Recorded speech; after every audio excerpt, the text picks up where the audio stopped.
This is going to be graphing exponential functions, but with transformations this time. So the first thing I'm going to do to graph this function right there, f of x equals 3 to the power of x minus 3 minus 4. That seems really complicated to graph, but it's super simple. And it gave me a hint right there. Start with a function f of x equals 3 of x. And that's what I'm going to do. I'm going to start off with my base function, which is just f of x equals 3 to the power of x, and then I'm going to apply the transformations. That's why I have the two table of values. So for my base function, f of x equals 3 to the power of x, anything to the power of negative 1 is just the reciprocal of its base, so 1/3. When anything is 0, it has anything to the power of 0 is 1. Anything to the power of 1 is just the base. Okay, so these are my original points. And now I have to transform them. So I'm going to write a little mapping rule. So I start off with x and y, which are my original points, and I transform them. But how do I transform them? If I look at my equation, I have to the power of x minus 3. So that x minus 3 represents my horizontal shift. And it's a negative 3. And we know that it's going to be the opposite. So it's a positive 3. And positive 3 on a horizontal shift mean shift 3 units to the right. Okay, so I'm shifting 3 units to the right. But what does that mean mathematically? Mathematically, that means I'm just adding 3 to my x values because that's horizontally. So I'm taking whatever x value I have and I'm adding 3 to it. Okay, but what am I doing to my y values? Well, to my y values, I know this negative 4 deals with my y values. And it deals with vertical shifts. So I'm taking my y values and I'm subtracting 4 from them, or I'm moving 4 units down. So that's what I'm doing to my x and y values. So I'm going to take the x and y values of my parent function, my base function, and I'm going to apply these transformations to get my transformed function's points. Okay, so when I have negative 1 and I add 3 to it, I'm going to get a positive 2. Okay. Now this is where it gets a little tricky. I have 1 over 3 and I have to minus 4 from it. And you can use your calculator, or you could just ignore that point at all and just look at these 2 points. Because when you're graphing, you only need to label 2 points. But you can do this point if you want. But keep in mind, you may not have your calculator for a question like this. So 1 divided by 3 is just 0.3 repeated. And I'm subtracting 4 from it. So if I subtract 4, that's negative 3.6 repeated. And that little dot on top of the 6 just means 666, like it's repeated. Okay. So now I have 0. If I add 3 to 0, I'm going to have a positive 3. Now with this 1, if I subtract 4, this is a y value, and for y values I'm subtracting 4. If I subtract 4, I'm going to get a negative 3. I have this 1. If I add 3, I'm going to get 4. With this 3, if I minus 4, I'm going to get negative 1. So these are my transformed points, and these are my parent function or my base function points. And I want to graph these because that's what the question is asking. Okay, so I'm going to make a scale of 5. 5, 5, 5, oh, negative 5, and this is a negative 5. One thing I should take note of. On my parent function, my base function, I have a horizontal asymptote at y equals 0. But in this transformation, I have to, whatever my y values are, I have to subtract 4 from them. So when I have a horizontal asymptote of y equals 0, I still have to subtract that negative 4 from this value. And 0 minus 4 is just negative 4. So on my transformed graph, I'm going to have a horizontal asymptote at y equals -4. Okay, so now I've got a transformed asymptote and I've got some transformed points, and now I'm just going to plot them. So I have a horizontal asymptote at y equals -4. So that's right down here, at -4. That's a little off, but at -4. And now I'm just going to plot these points. At +2, I'm at -3.6. So 1, 2, 1, 2, 3, and a little bit more than 3, so right here. 3 and -3, so 1, 2, 3, 1, 2, 3. 4 and -1, 1, 2, 3, 4, 1. And now I'm just going to connect these points. And I know that my function is going to approach my asymptote, but it's never going to touch or cross that asymptote. And that's my transformed function for that graph. Now I'm going to repeat the same steps for this graph down here.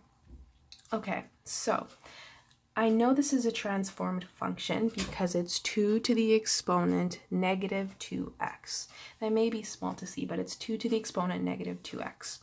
Okay, so I'm just going to focus on my base function. And my base function in this case, if I ignore the transformation, it's just f of x equals 2 to the exponent of x. That's my base function. So I'm going to make a table of values for my base function now. Okay, so when I have an exponent of -1, I know it's just the reciprocal of my base, so 1/2. When x is 0, anything to the power of 0 is 1. When I have an exponent of 1, anything to the exponent of 1 is just the base itself, so 2. Okay, I have these points. Now I'm going to come up with a mapping rule once again to figure out what my transformed points will be. So I've got my original points, and they're going to be transformed. Okay, but how are they going to be transformed? I have a -2 right there, and that -2 represents my b value.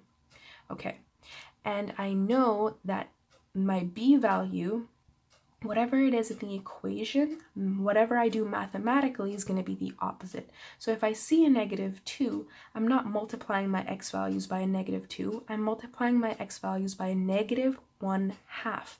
I'm flipping that 2 value because it's always the opposite for b values. So I'm multiplying my x values by a -1/2. Okay, and that's the only thing I'm doing for this. I'm doing nothing to those y values. Okay, now I'm going to write my transformed points. So for my transformed points, -1 times -1/2. If you don't know what that is, you can put it into your calculator. But keep in mind, you might not have a calculator for a question like this.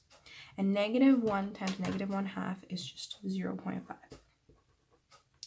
So 0 times -1/2, anything times 0 is 0. 1 times -1/2 is -0.5. Okay, and nothing happened to my y values. They stay the same. 1/2, 1, and 2. They all stay the same. And now let's talk about the horizontal asymptote. So in this case, my horizontal asymptote was at y equals 0 because that's my parent function. And I know that I did nothing to my y values. And if I did nothing to my y values and there was no shift, my horizontal asymptote is going to stay the same. So I still have a horizontal asymptote at y equals 0. Okay, now I'm just going to plot this with a scale of 5 once again. So 5, 5, -5, -5. Okay, so I have the point 0, 1/2, and 1/2. So 1/2. Oh, maybe I should plot my asymptote first. So my asymptote is at y equals 0. So right down here. Okay, so 1/2 and 1/2. Okay, 0 and 1.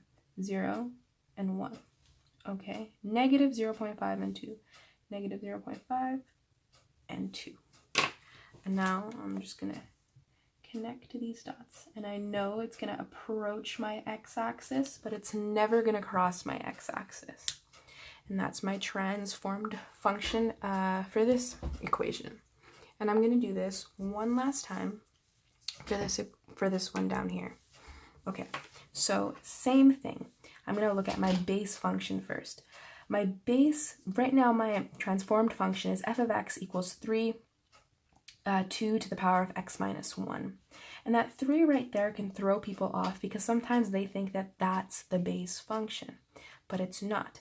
The 2 right there, that's going to be your base function because that's your a value. That's the value with the exponent. So that's going to be a part of your base function. So in this case, it's f of x equals 2 to the power of x. That's your base function. And if you look, it's the same as the one we had up here. So it's going to be the same points. 2 to the exponent of negative 1, 1/2. 2 to the exponent of 0, 1. 2 to the exponent of 1, 2. Okay, now I'm going to write my mapping rule. So for my mapping rule, I have my original function, and I'm transforming it. But how am I transforming it? Well, I have x minus 1 on top. So that means whatever my x values are, I'm adding 1 to it because it's going to be the opposite, right? So I have x plus 1. And then I have a 3 up there. That 3 is dealing with your y values. So that 3 represents a vertical stretch. It represents a vertical stretch by a factor of 3. So I'm multiplying my y values by 3. Okay, so now I'm just going to apply these transformations to these points to get my transformed points. Okay, negative 1 plus 1, 0. 1/2 times 3, 3 over 2. 0 plus 1 is 1. 1 times 3 is 3. 1 plus 1 is 2. 2 times 3 is 6. And those are my points for that one. Okay, so another thing we're going to look at is my horizontal asymptote once again. So my horizontal asymptote in this case was y equals 0. But for this one, it might be different, but we're going to look at this, okay? So I know my y values are being multiplied by 3. And I have a horizontal asymptote at y equals 0. If I multiply this by 3, anything times 0 is 0. So there's no change in my horizontal asymptote.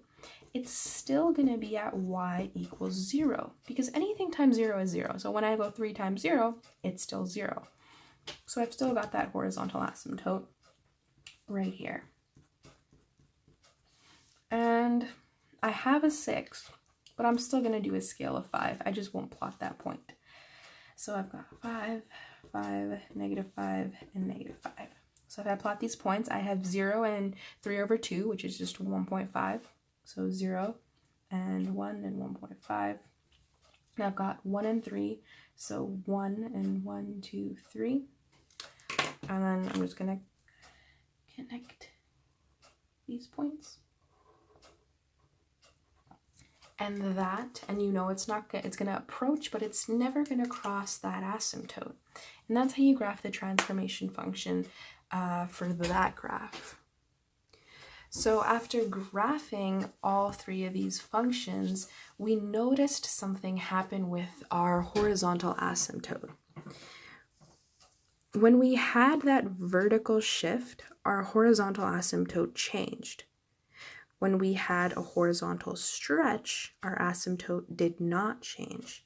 Therefore, we have a rule for graphing exponential functions with transformations.